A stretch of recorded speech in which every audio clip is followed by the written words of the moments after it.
ভগবান শ্রীকৃষ্ণ তার প্রিয় সখা অর্জুনকে এই গীতার জ্ঞান দান করেছিলেন কেন? আজকের এই কলিযুগের অধপতিত মানুষ জীবনকে উদ্ধার করার জন্য। কিন্তু তারও আগে ভগবান শ্রীকৃষ্ণ প্রায় 12 কোটি বছর পূর্বে এই গীতার জ্ঞান দান করেছিলেন প্রথম সূর্যদেব বিভীষণকে। বিভীষণ দিয়েছেন আমাদের মানব জাতির প্রধান মনুকে, মনু দিয়েছেন তার ছেলে ইক্ষ্বাকুকে। এইভাবে কি হয়েছে দেখা গেছে লক্ষ লক্ষ বছরের কালের প্রভাবে গীতার জ্ঞান পৃথিবী থেকে হারিয়ে যাচ্ছিল। তাই ভগবান শ্রীকৃষ্ণ দেখলেন যে এই তো কুরুক্ষেত্রের সুযোগ, আমার প্রিয় সখা অর্জুনকে যখন আমার ভক্তরূপে পেয়ে গেছি, তাহলে এই কলিযুগের মানুষের অধপতিত এই মানব জীবনকে সার্থক যদি করতে চান, তাহলে গীতা আপনারা প্রতিদিন অধ্যয়ন করুন। গীতা কি? আপনারা যদি বাজার থেকে একটা এসি বা ইলেকট্রনিক জিনিস কিনেন, দেখবেন একটা ম্যানুয়াল বই দেয় যে সেই মেশিনটাকে আপনি কি করে পরিচালনা করবেন। তাই গীতা হলো এরকম একটা জিনিস, যদি আপনি গীতা অধ্যয়ন করেন, আপনার মানব জীবনকে কি করে পরিচালিত করবেন সেই জিনিসটা আপনি শিখে যেতে পারবেন। যার কারণে সারা পৃথিবীতে এখন একটাই সনাতন ধর্মের শাস্ত্র, শ্রীমদ্ ভগবদ গীতা। আমাদের হিন্দু ধর্মটা কে সৃষ্টি করেছে কেউ বলতে পারে? পৃথিবীর সবচেয়ে প্রাচীনতম ধর্ম, যার নাম সনাতন। সনাতন শব্দের অর্থই হলো যার আদি নেই অন্ত নেই। কবে সৃষ্টি হয়েছে একমাত্র ভগবান শ্রীকৃষ্ণ বলতে পারেন, এবং কবে শেষ হবে একমাত্র ভগবান শ্রীকৃষ্ণই জানেন। অন্যান্য ধর্মের দেখবেন বিভিন্ন সন ডেট আছে, কিন্তু হিন্দু ধর্মের কোনো সন ডেট নেই, একমাত্র শ্রীকৃষ্ণ জানেন। শ্রীকৃষ্ণ এটা কিভাবে আমরা জানতে পারলাম? শাস্ত্র অধ্যয়নের মাধ্যমে। ব্রহ্মা প্রথম বিষ্ণু তার নাভিকমল পদ্ম থেকে ব্রহ্মার সৃষ্টি করেছেন। তাই ব্রহ্মা নিজে ব্রহ্ম সংহিতাতে বলেছেন সকল অবতারের শ্রেষ্ঠ অবতার হল ভগবান শ্রীকৃষ্ণ। আজকে আমরা বাঙালি জাতি হিসেবে, পশ্চিমবঙ্গ জাতি হিসেবে আমরা কত গর্বিত যে স্বয়ং ভগবান শ্রীকৃষ্ণ চৈতন্য ভক্তরূপে মহাপ্রভু আমাদের এই নদিয়ায় আবির্ভূত হয়েছেন। আমরা সবাই কিন্তু সেটা হয়তো জানলো, সেভাবে আমরা বিশ্লেষণ করি না, কোনো আলোচনা করি না। মহাপ্রভু কোনো অবতার নয়, স্বয়ং ভগবান দুটো শক্তি নিয়ে এই আমাদের বাঙালিদের গর্বে জন্মগ্রহণ করেছেন। তিনি বাহ্যিক হলো আপনার রাধারানী, আর অন্তরের ভিতরের শক্তি ছিল শ্রীকৃষ্ণ। তাই স্বয়ং শ্রীকৃষ্ণ বৃন্দাবনে যে লীলা করেছিলেন দাপর যুগে, আর মহাপ্রভু এসে ভক্তরূপে এই হরিনাম সংকীর্তন নিয়ে নদিয়ায় লীলা করেছেন। তাই শাস্ত্রে বলেছে যে বৃন্দাবন এবং নবদ্বীপ ধাম কোনো অংশে কম নয়। অনেকেই আছে অর্থের হয়তো টানাটানির কারণে বা কোনো প্রবলেমের জন্য বৃন্দাবনে যেতে পারে না। তাই আপনার বাড়ির কাছে নবদ্বীপ ধাম আপনি অন্তত বছরে একদিন আপনি সেখানে দর্শন করতে পারেন, ভগবানের একই কৃপা আপনারা সঞ্চয় করতে পারবেন। আজকে ভক্তরা মাতাজিরা এই গীতার জ্ঞান কেন ভগবান শ্রীকৃষ্ণ দিলেন? আজকে সত্য, ত্রেতা, দাপর, কলি যে চারটে যুগ, সত্য যুগ, ত্রেতা যুগ, দাপর যুগে কোনো যুগে ধর্ম করা এত সহজ ছিল না। সত্য যুগে মানুষের আয়ু ছিল 1 লক্ষ বছর, আর মানুষের যোগ ধর্ম ছিল কি? শুধু ধ্যান তপস্যা করা, হাজার হাজার বছর শুধু বনে জঙ্গলে ধ্যান তপস্যা করত। তারপরে আসলো সত্যের পরে আপনার আসলো ত্রেতা যুগ। ত্রেতা যুগে মানুষের 1শূন্য আয়ু কমে হয়ে গেল 10,000 বছর। আর ত্রেতা যুগে যোগধর্ম হলো যজ্ঞ করা। রাম দেখবেন বিভিন্ন ধরনের যজ্ঞ করে আসছে, কাত্যায়নী দেবী, দুর্গা দেবীরও যজ্ঞ করেছিল ত্রেতা যুগে রাম, যেটা আমরা কলিযুগে করছি। তারপরে আসলো দাপর যুগ, স্বয়ং ভগবান শ্রীকৃষ্ণ এসছেন পুরুষোত্তম, এসে কি করলেন? আরেক শূন্য কমে গেছে, মানুষের গড় আয়ু হয়ে গেছে 1000 বছর। আর দাপর যুগের যোগধর্ম ছিল পূজা অর্চনা। আজকে আপনার যে এত মন্দির টন্দির সব জায়গায় যে পূজা অর্চনা করছেন, সেটা ভগবান শ্রীকৃষ্ণ দাপর যুগেই সূচনা করে গেছেন। তারপর আসলো এই কলিযুগে মানুষের আয়ু হলো 100 বছর, শাস্ত্রে আছে, কিন্তু তাও বাঁচে না। 25, 30, 40, 45 হলে আজকে দেখবেন হার্ট অ্যাটাক করছে, বিভিন্ন রোগে আক্রান্ত হয়ে যাচ্ছে। তাই ভগবান শ্রীকৃষ্ণের সপ্তাবেশ অবতার শিল ব্যাসদেব দেখলেন যে কলিযুগে মানুষের আয়ু কম হওয়ার কারণে কি হয়েছে, মানুষের স্মৃতিশক্তিও কম। আজকে যদি বাড়ি থেকে আমাকে আপনাকে আধ ঘন্টা আগে একটা কিছু জিনিস নেওয়ার কথা বলে আমরা ভুলে যাই, এটা আমার আপনার দোষ নয়, এটা কলির প্রভাব। তাই কলির প্রভাব থেকে ভগবান শ্রীকৃষ্ণ গীতার শেষে মুখ্য যোগে অধ্যায়ে বলে গেছে যে সর্বধর্ম পরিত্যাজ্য মামকং শরণং বে, যে তোমরা সব ধর্ম পরিত্যাগ করো, অধর্ম কিন্তু বলে নাই। আজকে আমরা ভাবছি দান করছি ধর্ম, দেবদেবীর পূজা করছি ধর্ম, মানুষের উপকার করছি ধর্ম, এগুলো তো জাগতিক সমাজে থাকবেই। বলছে এই সব ধর্ম পরিত্যাগ করে তোমরা যদি শুধু আমার সেবা করো তাহলে তোমরা জগৎ সংসারে ভালো থাকতে পারবে। আপনারা এই যে 33 প্রকার বা 33 কোটি দেবতা যেটাই ভাবেন, তারা কিন্তু সবসময় ভগবান শ্রীকৃষ্ণের সেবা করছে। তাই আমি যদি ভগবান শ্রীকৃষ্ণের সেবায় ব্রতী হতে পারি তাহলে আমার কোনো দেবদেবীর পূজার্চনার প্রয়োজন নেই, তারা এমনিতেই খুশি হয়ে যায়। তার অজস্র প্রমাণ শাস্ত্রে আছে।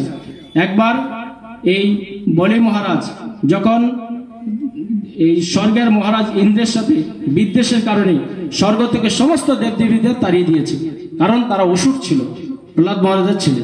তখন কি করেছে, দেবরাজ ইন্দ্র সমস্ত দেবতাদেরকে নিয়ে সে দেবাদিদেব মহাদেবের শরণাপন্ন হয়েছে।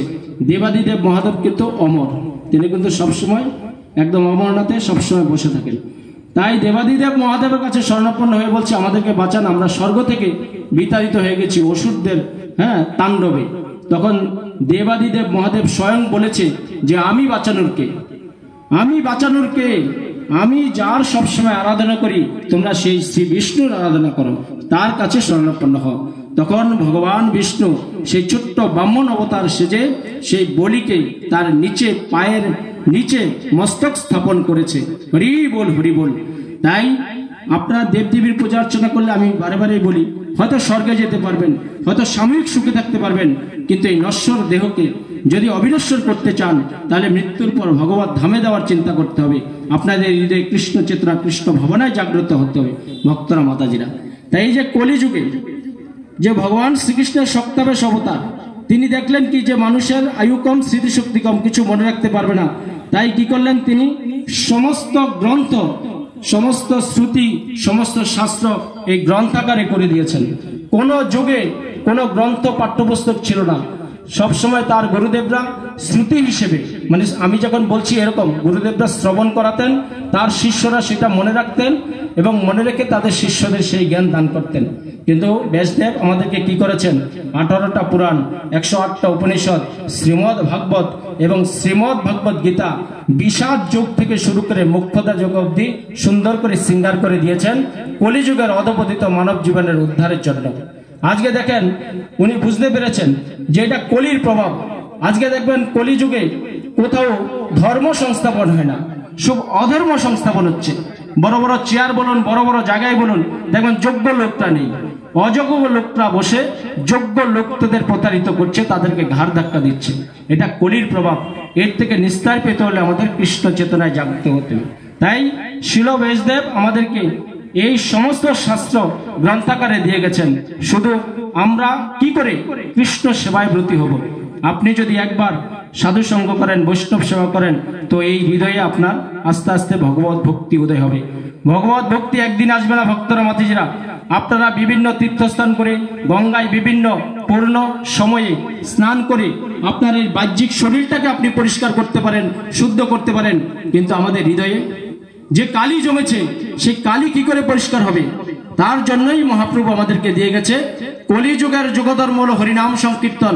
আপনার জীবনে আর কিছু ব্রত করার প্রয়োজন নেই, আর কিছু হোম যজ্ঞ কিছু করার প্রয়োজন নেই। এই যে মাধব ঘোষ কৃষ্ণ ভক্ত যে হরিনাম যজ্ঞের যে সুন্দর একটা ব্যবস্থা করেছেন, এটাই হলো কলিযুগের একমাত্র যুগধর্ম। হরে কৃষ্ণ কৃষ্ণ কৃষ্ণ হরে হরে, হরে রাম রাম রাম হরে হরে। এই কলিযুগের যুগধর্ম হরিনাম সংকীর্তন আপনি যত করবেন ততই কিন্তু আপনার ভিতরের ময়লা পরিষ্কার হবে।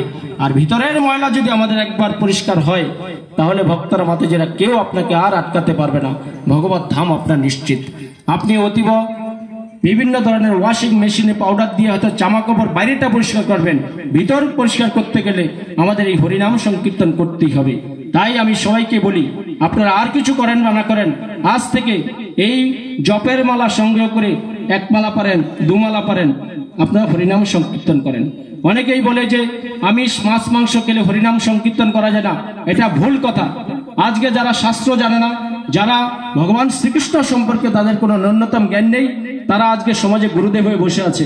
আজকে আমার ইউটিউবে চ্যানেল আছে, অনেকে আমাদেরকে কমেন্ট করে যে আমাদের গুরুদেব তো একাদশী করতে বলে নাই, আমাদের গুরুদেব তো গলায় তুলসীর মালা নিতে বলে নাই, আমাদের গুরুদেব তো তিলক পড়তে বলে নাই, আপনারা এত বারে বারে কেন বলছেন? তো আমি বলি যে তথাকথিত সমাজে যে গুরুদেব সেজে কোনো লাভ নেই। মহাপ্রভু বলে গেছেন, কিবা বিপ্র কিবা নেশি শূদ্র কেন নয়, যেজন কৃষ্ণ তত্ত্ববেত্তা সেই গুরু হয়। আজকে গুরুদেবের সন্তান গুরুদেব হবে সে স্বীকৃত নয়। গুরুদেব সন্তান তো সমাজে অসামাজিক কাজের সাথে লিপ্ত থাকতে পারে, তাহলে আমি তাকে কি করে গুরুদেব মানবো? তাই মহাপ্রভু আজকে কলিযুগে ব্রাহ্মণ বৈশ্য শূদ্র ক্ষত্রিয় চারটে যে জাতি আছে সেই জাতিকে সবাইকে শূদ্র করে দিয়ে গেছেন। যে আমরা দেখবেন সে শূদ্র হওয়ার কারণে আমরা সবাই সবার চাকর। আজকে যার কারণে আমরা স্কুলে সবাই সবাইকে প্রভু বলি, মানে হরে কৃষ্ণ প্রভু। তার মানে কি যে আপনি আমার বড়, আমি আপনার ছোট, এই প্রভু বলে সম্বোধন। আর মহাপ্রভু হলো আমাদের পরম ভগবান শ্রীকৃষ্ণ স্বয়ং, সে হলো মহাপ্রভু, আমরা সবাই প্রভু। তাই এই জন্যই বলেছে যে গোলকের প্রেমধন হরিনাম সংকীর্তন, আপনাকে হরিনাম করতেই হবে। আজকে দেখবেন আপনার কোনো লোক মারা গেলে সে মৃত ব্যক্তির বুকে গীতা দেই, বা শ্রাদ্ধের সময় সে মৃত ব্যক্তির উদ্দেশ্যে আমরা গীতা পাঠ করাই, এটা কিন্তু শাস্ত্র বহির্ভূত কাজ। যেই ব্যক্তিকে আমি থাকতে হরিনাম শোনাতে পারলাম না, যেই ব্যক্তিকে বেঁচে থাকতে আমি শ্রীমদ্ ভগবত গীতার জ্ঞান তাকে আমি শ্রবণ করাতে পারলাম না, মৃত্যু হলে সেই আত্মা কি আছে শরীরে? আচ্ছা ভক্তরা মাতাজিরা, তারা জানেন যে আমি কে? পৃথিবীর এমন কোনো শিক্ষা প্রতিষ্ঠান নেই, এমন কোনো মাধ্যম নেই যে তিনটে জিনিস সম্পর্কে আপনাকে জ্ঞান দেবে। সেই তিনটি জিনিস আপনি আজকে এই ভগবত ধাম থেকে জেনে যান, ঘোষবাড়ির ভগবত ধাম থেকে, যে আমি কোথা থেকে এসেছি। নাম্বার ওয়ান, কেউ জানেন এখানে আমরা কোথা থেকে এসেছি? হয়তো অনেকে জানেন, অনেকে জানেন না, সমাজে এটা থাকবে, পার্সেন্টেজ কম বেশি। দ্বিতীয়ত হলো আমার কি কর্তব্য, কোথাও পুস্তকে লেখা আছে, কেউ শিখিয়েছে, কেউ শেখাবে না। আর তৃতীয় হলো আমি মৃত্যুর পর কোথায় যাব। এই তিনটে জিনিস আজকে সময় এসছে ভক্তরা মাতাজিরা, আপনারা জানুন যে আমি নই। আজকে আমি ভাবি বলেই আজকে এই জগৎ সংসারে আমরা এত কলহ দ্বন্দ্ব। আজকে দেখবেন দেশে দেশে জাতিতে জাতিতে ঘরে ঘরে একটা কুরুক্ষেত্র তৈরি হয়ে গেছে। আজকে সেটাই বলেছে ভগবান শ্রীকৃষ্ণ এই বিষাদ যুগের প্রথম অধ্যায়ে বলেছে, ধর্মক্ষেত্র কুরুক্ষেত্র সমবেতা যুধোৎসম মমক পাণ্ডবশ্চৈব কিম কবর্ত সঞ্জয়। যে ধৃতরাষ্ট্র সে কে ছিল? জন্মান্ধ ছিল। সে জন্মান্ধ ছিল, ধর্মান্ধ ছিল। যদি সে ধর্মান্ধ না হতো, নিজের সন্তানদের পরিচয় দেয় কৌরব পুত্র, আর ভাদুষপুত্র পাণ্ডুদের পুত্র দেয় বাপের পরিচয় পাণ্ডু পুত্র। তো দেখেন কতটা ধর্মান্ধ হলে। এই জন্য ভগবান শ্রীকৃষ্ণ আমাদের জীবনটা বিষাদ দিয়ে শুরু করে। বিষাদ মানে কি? যে জিনিসের নেই কোনো স্বাদ, সেটাই হলো বিষাদ। আজকে আমি আপনি যখন জন্মগ্রহণ করি, মাতৃগর্ভ থেকে কত কষ্ট করে জন্মগ্রহণ করি, যেই মা জন্ম দেয় সেই জানে। আর জন্ম দেওয়ার পর যদি আমি আপনি চিৎকার না করি, তাহলে বলে বাচ্চার মনে কোনো প্রবলেম আছে। তাই ডাক্তার বাবুরা দেখবেন শটান করে পিছনে একটা থাপ্পড় দেয়, আ করে উঠি আমরা। তার মানে কি? শুরু হলো আমার জীবনটা। কান্না কি কারো জীবনের সুখ বা শুভ কোনো কিছু? তাই কান্না দিয়ে জীবনটা শুরু করেছে। তাই ভগবান শ্রীকৃষ্ণ কলিযুগে আমাদেরকে এই শ্রীমদ্ ভগবত গীতার জ্ঞান বিষাদ যুগ দিয়ে শুরু করেছে। তাই ধৃতরাষ্ট্র বলেছে ধর্মক্ষেত্র। ওনার হৃদয়ে কিন্তু ধর্ম ছিল, কিন্তু উনি এই জাগতিক মায়া কামনা বাসনায় এতটাই মোহাচ্ছন্ন হয়ে পড়েছিল এবং নিজের সন্তানদের প্রতি এতটা ভালোবাসার তার তীব্রতা ছিল, যার কারণে বলছে ধর্মকেন্দ্র আর কাজ করছে অধর্মে। আর তাদের এই যে সঞ্জয় কে ছিল, তাদের সচিব সঞ্জয় ছিল শিল ব্যাসদেবের আপনার ভক্ত, মানে শিষ্য। তার শিল ব্যাসদেবের কৃপায় সে দূরদৃষ্টি সম্পন্ন ছিল। কুরুক্ষেত্রের যুদ্ধ থেকে লক্ষ লক্ষ মাইল দূরে এই ধৃতরাষ্ট্র সঞ্জয় বসে সেই ধৃতরাষ্ট্রের কাছে সঞ্জয় সমস্ত যুদ্ধের ঘটনা বর্ণনা করেছে। আজকে ভক্তরা মাতাজিরা, সেই আমি নই, আমার স্বরূপে কি আছে? আমরা এই শরীরটাকে কতটা যত্ন করে রাখি। এই শরীরটা কি নশ্বর না অবিনশ্বর? এই শরীরটা নশ্বর। আমি কে? আমি আমার স্বরূপে কে আছে? আমার এই শরীরের ভিতরে আছে আত্মা। আর আত্মাকে কে পরিচালনা করছে? স্বয়ং পরমাত্মা, মানে পরমেশ্বর ভগবান। তাহলে আমি কি? আমি নই। আমার স্বরূপে কে আছে? ভগবান শ্রীকৃষ্ণ প্রত্যেকটা জীবের মধ্যে। আজকে দেখেন, সবাই আমরা কথায় কথায় বলি আমার বাড়ি, আমার গাড়ি, আমার একদম হেভি হ্যান্ডসাম ছেলে, আমার সুন্দর ব্যবসা প্রতিষ্ঠান, আমি বড় চাকরিজীবী, কত দম্ভ অহংকার। তা আসলে কি একবার ভেবেছি যে আমি কার? যে মা জন্ম দিল, যে জন্মটাই শুরু দিল আমাকে অন্যে, তাহলে আমি আমার জন্মকে আমি দিতে পেরেছি? পারিনি। তারপরে কি করলাম? আমার অন্নপ্রাশন হলো। অন্নপ্রাশনে আমি কি নিজে খেতে পেরেছি? আমাকে কেউ খাইয়ে দিয়েছে, মামা বলুন, বাবা মা বলুন। তারপরে আমাকে যে প্রথম জীবনে জামা কাপড় পরালো, কে পরালো? আমি পরতে পেরেছি? পারিনি। কে পরেছে? অন্যে পরিয়ে দিয়েছে। তারপরে আমি শিক্ষা প্রতিষ্ঠানে শিক্ষার জন্য গেলাম, আমাকে কে পড়ালো? কে পাঠালো? শিক্ষক অন্যে, আমাকে কেউ হাত ধরে নিয়ে গেছে। তারপরে আমি একটু বড় হলাম, বিভিন্ন হয়তো চাকরি পেলাম। তো চাকরিটা কি আমি নিজে পেয়েছি? আমাকে অফিসে কেউ ইন্টারভিউ নিয়ে চাকরি দিয়েছে, বা আমাকে বাবার ব্যবসা আছে, আমাকে বাবা ব্যবসায় বসিয়ে দিয়েছে। তারপরে কি হলো? আমাকে বিয়ে দিল। আমি কি আমার বিয়ে দিতে পারি? কেউ পারে না। ব্রাহ্মণ বৈদিক মন্ত্রের দ্বারা আমাকে বিয়ে দেয়। কার সাথে হয়? অন্যের সাথে। আমার সাথে তো আমার বিয়ে হয় না। আমি তো কিছুই পারি না। লাস্টে কি হলো? আমি মরে গেলাম। তা আমি কি আমার এই দেহটাকে শ্মশান ঘাটে নিতে পারবো? পারবো না। চারজন এসে সুন্দর এসি গাড়িতে নেবে, যার পয়সা আছে, আর নাইলে কেউ কাঁধে করে নেবে। তাহলে অন্যে নিল, আবার কি করবে? শ্মশানের চুল্লিতে ধরে অন্যেই কিন্তু আমাকে পুড়িয়ে দেবে। তাহলে জীবন শুরু থেকে শেষ পর্যন্ত আমার জীবন গড়ে দিল অন্যে, আর আমি কথায় বলে বেড়াচ্ছি আমার বাড়ি, আমার গাড়ি, আমার নারী, আমার অমুক, আমার তমুক। তাই ভক্তরা, মাতাজিরা, সময় এসছে আপনারা ভাববেন যে হৃদয়ে কৃষ্ণ চেতনা, কৃষ্ণ ভগবানে জাগ্রত হবেন কি হবেন না। আমরা অনেকেই ভাবি যে মরে গেলে শেষ। মরে গেলেই যদি শেষ হতো, তাহলে বাবা মার ছবি আমরা ঘরে রাখি কেন? মরে গেলেই যদি শেষ হতো, তাহলে হাজার হাজার লক্ষ লক্ষ টাকা খরচ করে এত মানুষকে পারলৌকিক ক্রিয়া শ্রাদ্ধের মাধ্যমে কেন আমরা বলি যে স্বর্গীয় অমুক, স্বর্গীয় তমুক? আচ্ছা, আপনারা কেউ মাইন্ড করবেন না। আমরা কি কেউ স্বর্গে জায়গা কিনে রেখেছি? যে আমার বাবা, আমার মা মারা গেলে আমরা বলি আমার বাবা স্বর্গে গেছে। স্বর্গে যাওয়ার কাজ করতে হবে, আগে তো জানতে হবে। তার জন্য শাস্ত্র আছে। আপনাদের চরণের প্রণতি নিবেদন, আপনার কৃষ্ণ সেবার গতি হবে। আপনারা মালা জপন, তাইলে এগুলো জানতে পারবেন আমি নই, আমার স্বরূপে ভগবান শ্রীকৃষ্ণ। আমরা 84 লক্ষ জনি কষ্ট করেছি, আর প্রত্যেকটা জনিতেই আমরা চেয়েছি মানুষ হতে। কিন্তু মানুষ হয়ে আমরা যেই এত সুন্দর পরিবেশ, সুন্দর রং তামাশা, আনন্দ ফুর্তি সবকিছু জীবনে পেয়ে গেলাম, সবকিছু ভগবান শ্রীকৃষ্ণকে ভুলে গেলাম, সবকিছু আঁকড়ে ধরলাম। যার কারণে কি হবে?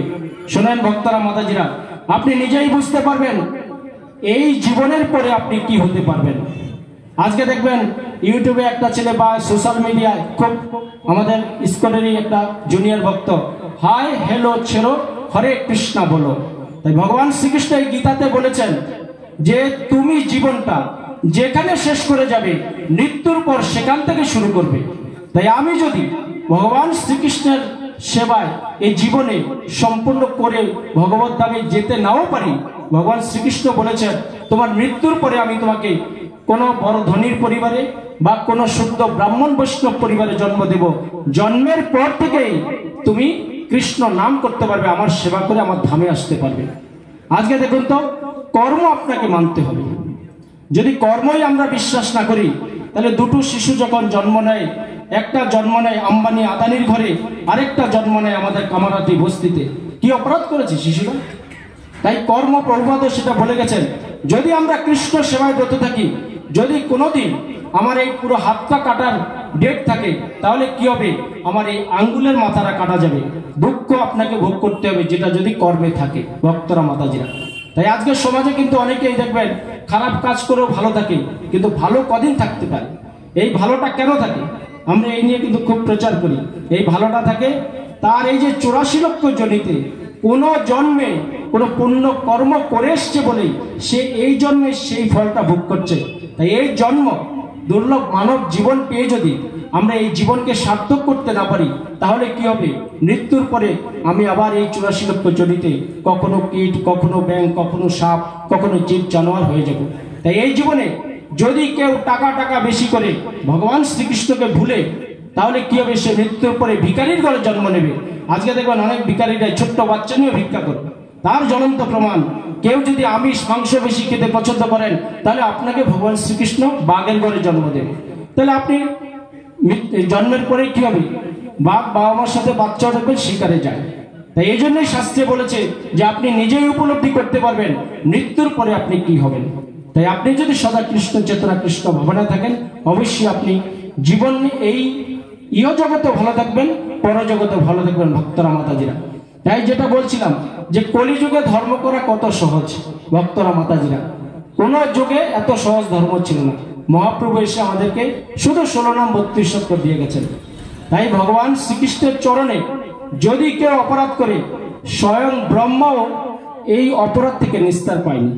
দাপর যুগে ভগবান শ্রীকৃষ্ণ যখন অগাসুরকে বধ করে, যখন তার গুপ সখাদের নিয়ে বয়স তখন 7 বছর, তখন তিনি একটা গাছের নিচে বসে তার গুপ সখাদের সাথে খেলাধুলা করছিলেন।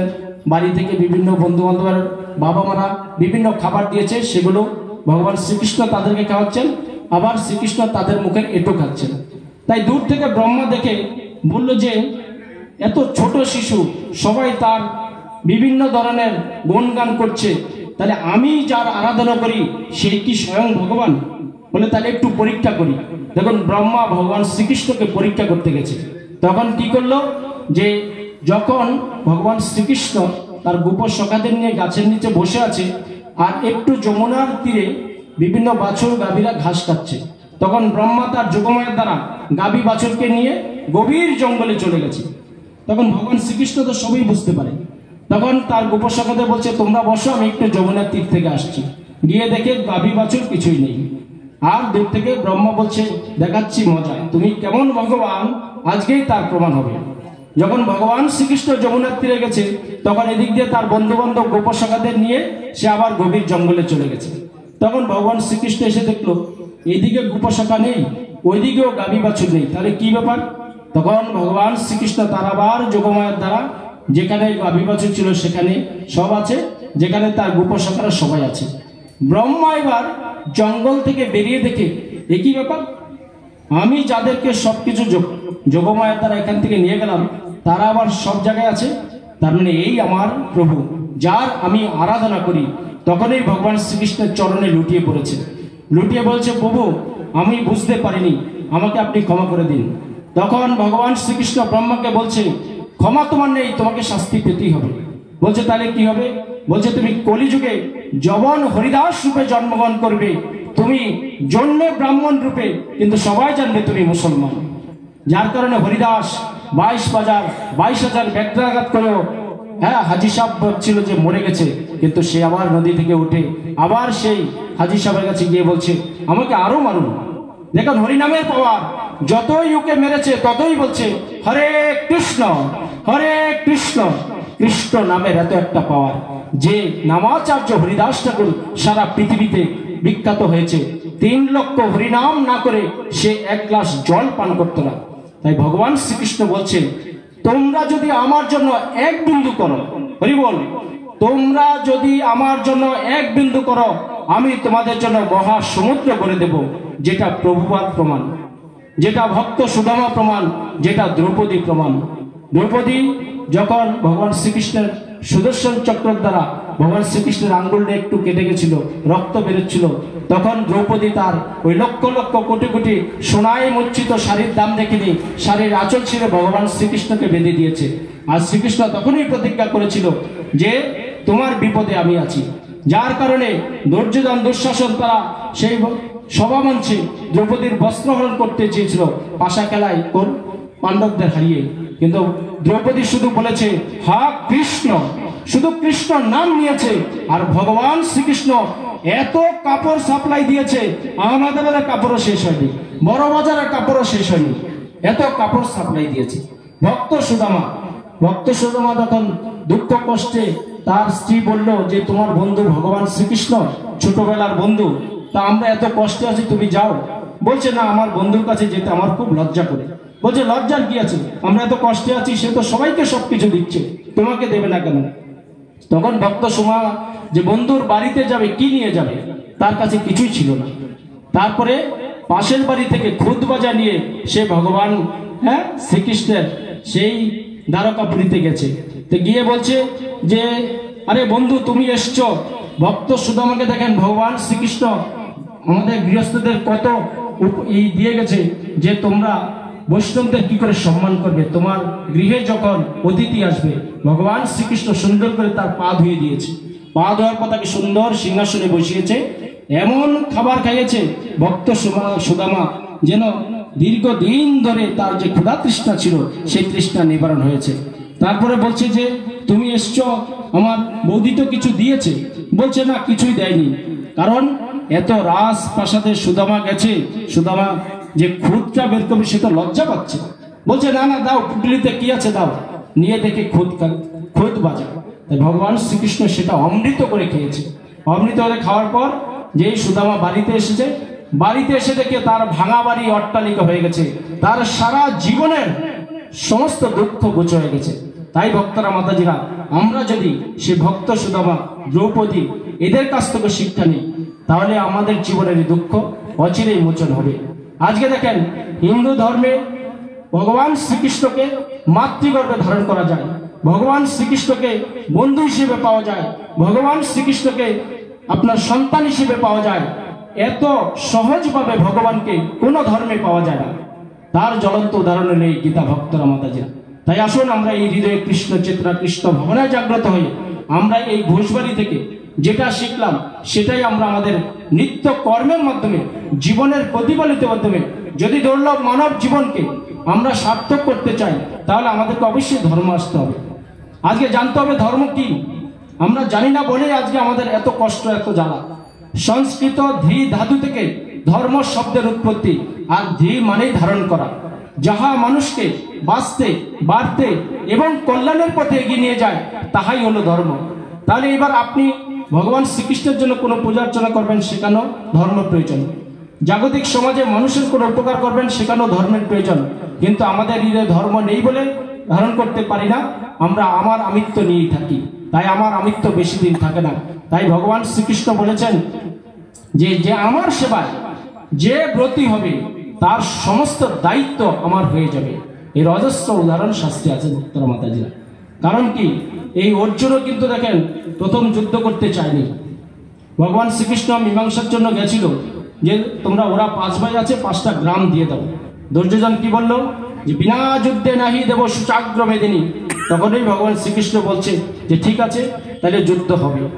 ভগবান শ্রীকৃষ্ণ অর্জুনদের পক্ষে কে ছিল? একমাত্র শুধু ভগবান শ্রীকৃষ্ণ ছিল। আর দুর্যোধনদের পক্ষে যে সবাই ছিল, কর্ণ ছিল, তারপরে ওদের দ্রোণাচার্য ছিল, বিশ্বদেব ছিল, সবাই ছিল, হাজার হাজার লক্ষ লক্ষ সৈন্য ছিল। কিন্তু ভগবান শ্রীকৃষ্ণ যেখানে থাকবে আর কিছুর প্রয়োজন নেই। তাই অর্জুনকে বলছে তুমি এই যুদ্ধ করতে হবে। অর্জুন দেখলো ভেবে যে যুদ্ধ আমি কাদের পক্ষে করব।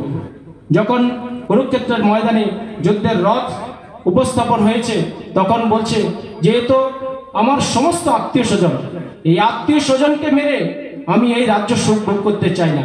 তখন ভগবান শ্রীকৃষ্ণ বুঝিয়েছে যে এই আত্মীয় স্বজন এমন কোনো দিন ছিল না যে এরা ছিল না, এমন কোনো দিন আসবে না যে এরা থাকবে না। তাই তোমাকে ধর্মযুদ্ধ করতে হবে। আমি তো ইচ্ছে করলে সবাইকে মেরে দিতে পারি এবং দিয়েছিও, কিন্তু তোমার মাধ্যমে আমি ধর্ম সংস্থাপন করব। কারণ ভগবান শ্রীকৃষ্ণ যুগে যুগে কি করেন, যদা যদা হি ধর্মস্য গ্লানি ভবতি ভারত অভ্যুত্থানং অধর্মস্য তদাত্মানং সৃজনমহম্মা।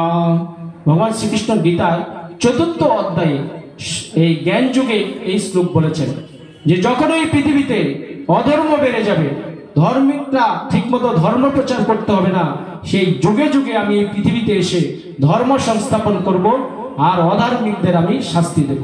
তাই ভগবান শ্রীকৃষ্ণ বলছেন যুদ্ধ তোমাকে করতে হবে।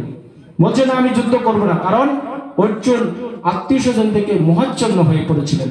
আপনার শ্রীমদ্ভগবৎ গীতা অধ্যয়ন করলে এইসব বুঝতে পারবেন। দেখেন অধার্মিক হয়েছিল বলেই, দ্রৌপদীর বস্ত্র নিয়ে টান দিয়েছিল বলে একটা মহাভারত সৃষ্টি হয়েছে। আজকে আমাদের ত্রেতা যুগে পুরুষোত্তম রামচন্দ্রের স্ত্রী সীতা মাকে রাবণ হরণ করেছিল বলে একটা রামায়ণ তৈরি হয়েছে। তাই আজকে এই চারিদিকে যে নারী নির্যাতন, যে নারীদের উপর দুর্ব্যবহার, যে মাতৃশক্তির উপর একটা অপমান চলছে, আরেকটা না এই কুরুক্ষেত্র তৈরি হয়ে যায়, সেটা নিয়ে আমরা সংশয় আছি ভক্তরা মাতাজিরা। যে মায়ের ঘরে জন্ম নিলাম, আজকে সেই মাকে যদি আমি সম্মান না করি, সে মা জাতির প্রতি যদি আমার শ্রদ্ধা এবং বিনয়ী ভাব না থাকে, তাহলে এই মানুষ হয়ে কোনো লাভ নেই। মানুষ হয়েছি যেহেতু সৃষ্টির শ্রেষ্ঠ জীব আমরা হয়েছি, তাই মনুষ্যত্বের ছাপ আমাদের মধ্যে থাকতে হবে ভক্তরা মাতাজিরা।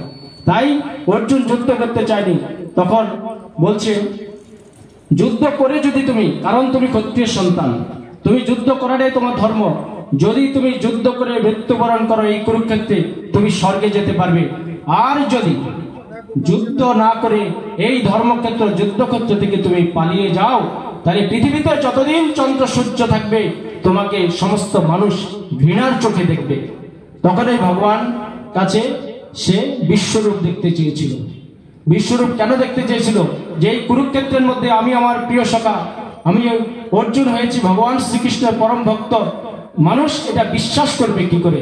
তাই বিশ্বরূপ দর্শনের মাধ্যমে আজকে আমরা জানতে পারি যে ভগবান শ্রীকৃষ্ণের এক মুখ্য গর্ভের মধ্যে সমগ্র বিশ্ব ব্রহ্মাণ্ড আছে।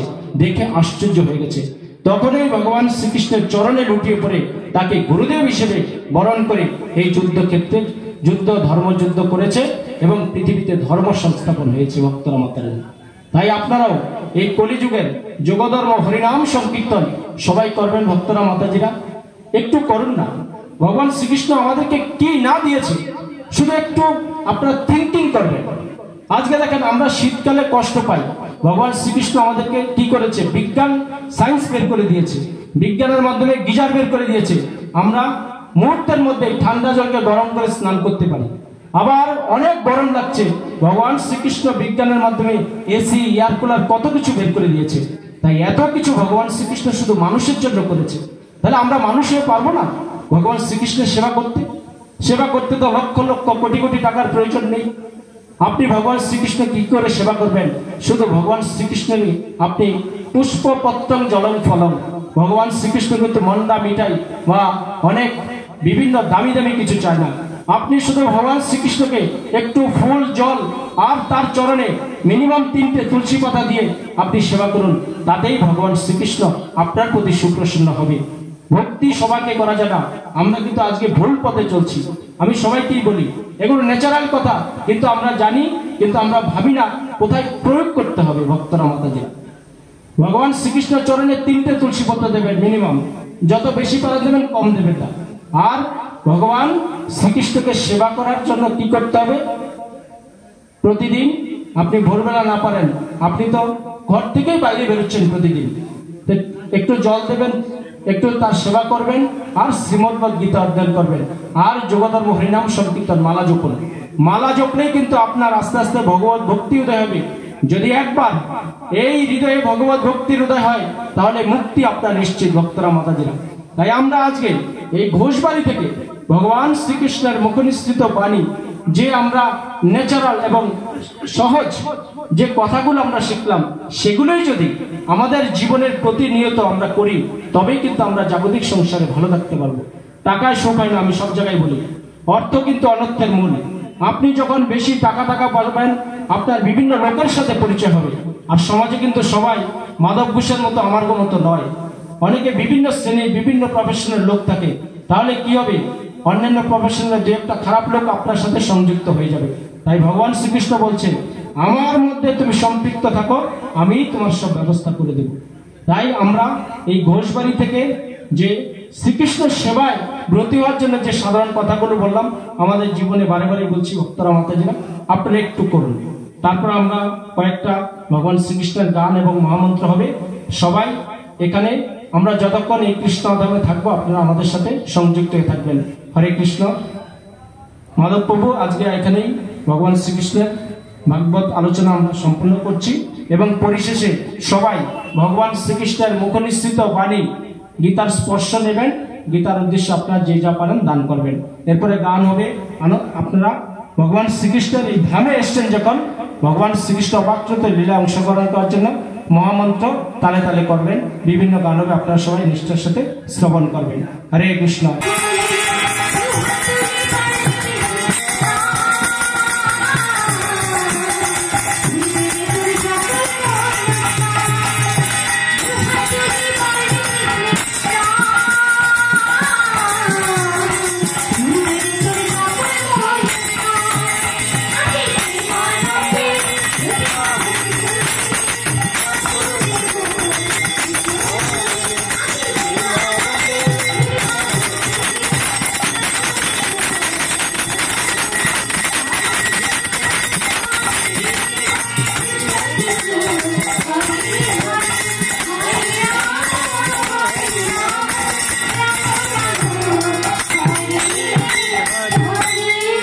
कृष्ण कृष्ण कृष्ण हरे हरे हरे राम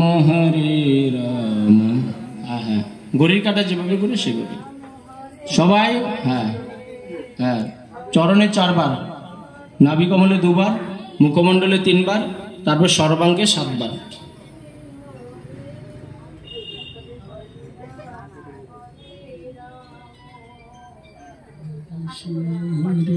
কৃষ্ণ কৃষ্ণ কৃষ্ণ হরে হরে।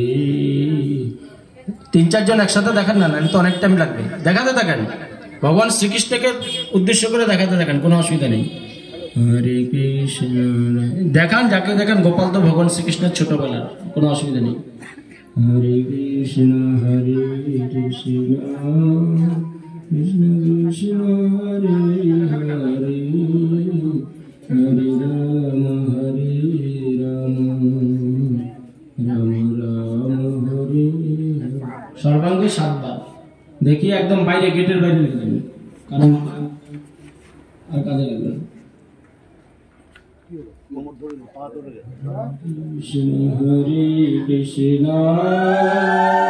হরি বল, জয় তাই ওর সদানন্দে, হরি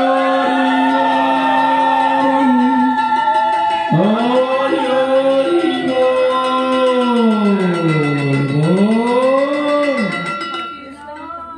হরে কৃষ্ণ। সবাই হরে কৃষ্ণ বলেন। হরে কৃষ্ণ কৃষ্ণ কৃষ্ণ কৃষ্ণ হরে হরে হরে রাম লাস্টে পূর্বপুরুষের উদ্দেশ্যে আকাশ প্রদীপে দেখাতে পারেন, কোনো অসুবিধা নেই। হরে কৃষ্ণ কৃষ্ণ কৃষ্ণ হরে হরে হরে রাম রাম রাম হরে হরে হরে কৃষ্ণ কৃষ্ণ কৃষ্ণ কৃষ্ণ হরে হরে হরে রাম রাম হরে হরে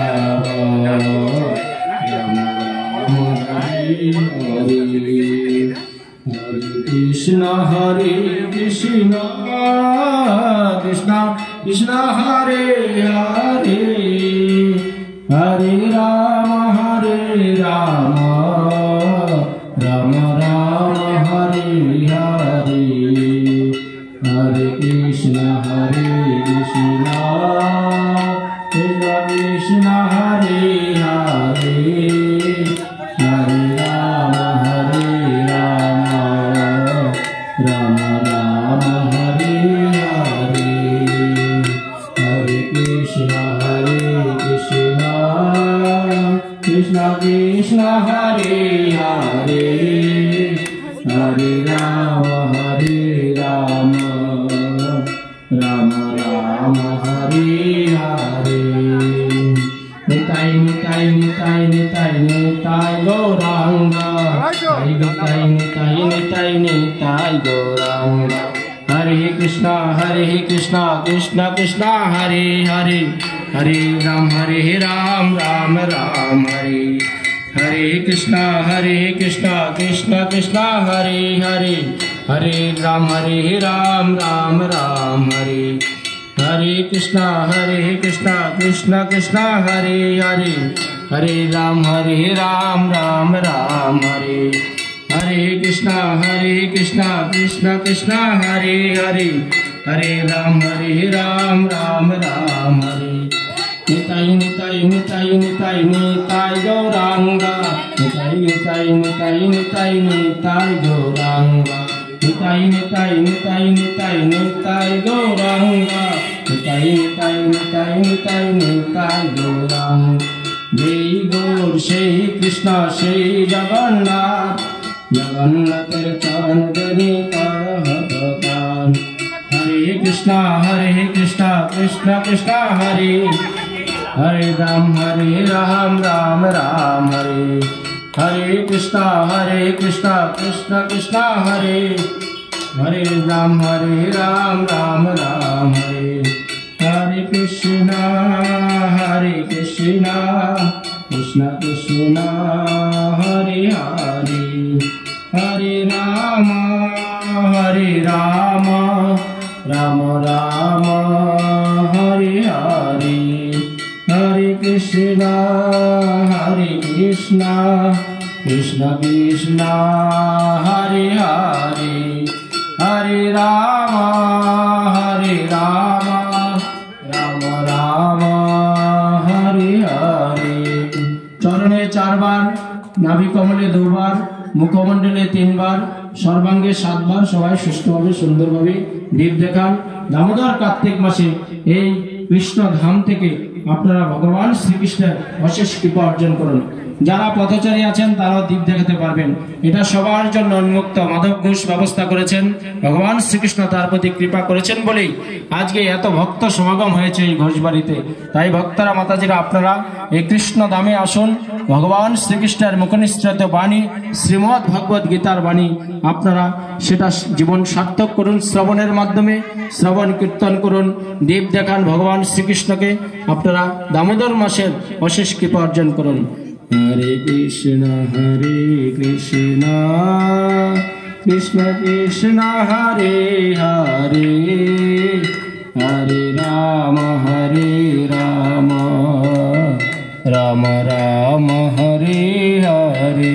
কৃষ্ণ কথা সুজিত নাথ চ্যানেল সাবস্ক্রাইব করুন। আমার সাথে শ্রীকৃষ্ণ ও রাধারানীর কৃপা লাভ করুন।